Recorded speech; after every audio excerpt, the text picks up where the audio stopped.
Welcome back to this week's The Wine, and the Win. First up, per the usual, let's do the wine. This week we have Teeter Totter. It's a Cab Sauv and it is a Napa Valley 2021. So, I don't know what time of day it is for you, but if you want to grab a coffee, cocktail, mocktail, wine, if you will, cheers to you.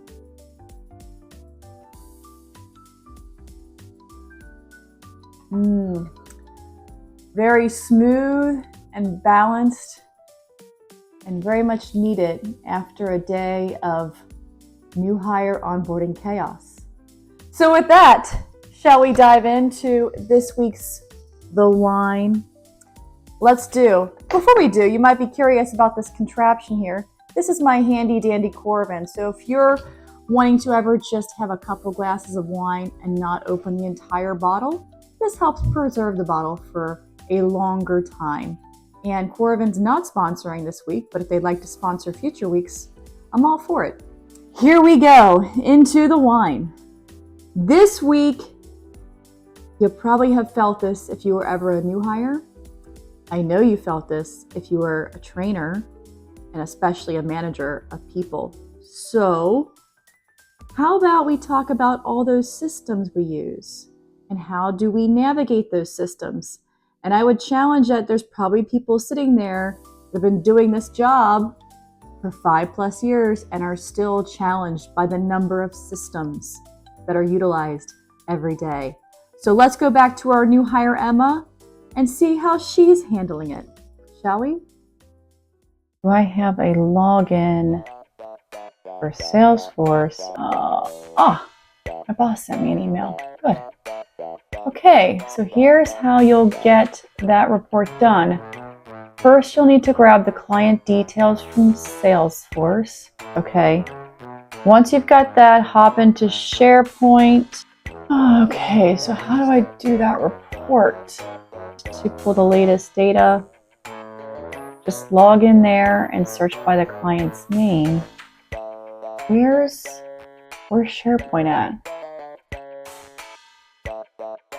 Is there a portal for IT? So you should have access, but if not, check the IT ticket created for you. I gotta write this down.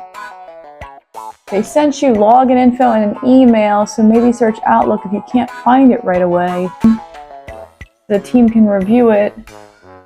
Oh, and don't forget, if you have questions, just ping me on Teams. But where is all this stuff? Come on. Also, when you're done, make sure you log activity in Salesforce under the client's profile. Now after you pull the data, upload your report to monday.com. Monday, Teams.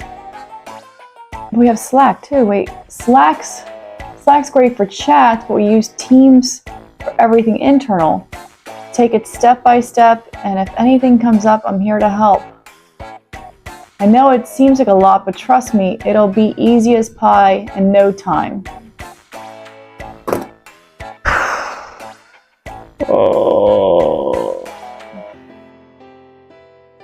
Count back from 10.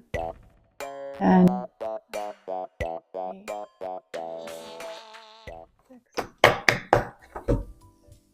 So as you can see, things can spiral out of control pretty quickly when you have, say, 20+ systems and no real plan on how to implement them for the new hire. Not to worry, I'm here for the win. So let's talk about it. What can we do to drive better success in getting the new hire acclimated to these new systems? Create a systems cheat sheet. I said it last week and I'll say it many times more. A one-pager is fantastic. Make sure that it's clear, it's quick, and keyword role specific. What specifically about this role and this particular system do they need to know?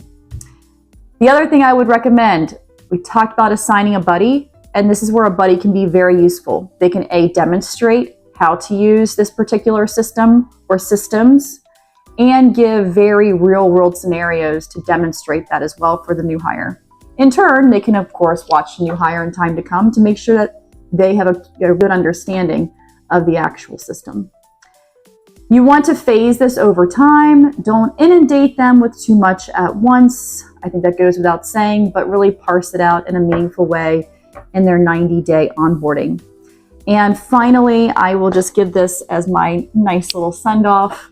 Make sure that when you're choosing to adopt new systems, challenge the question of what can we obsolete as a result of adopting this new system. Now, I recognize that not always that can be the case, but when possible, it's worth looking into to kind of help recondo and spark joy and clean out all the disorganization of all the different moving parts of systems that you're using for your company. And there's a very, of course, rational, logical way to go about doing that, but that's a different conversation. And with that, I wish you all the best. I hope you're having a great week, and cheers.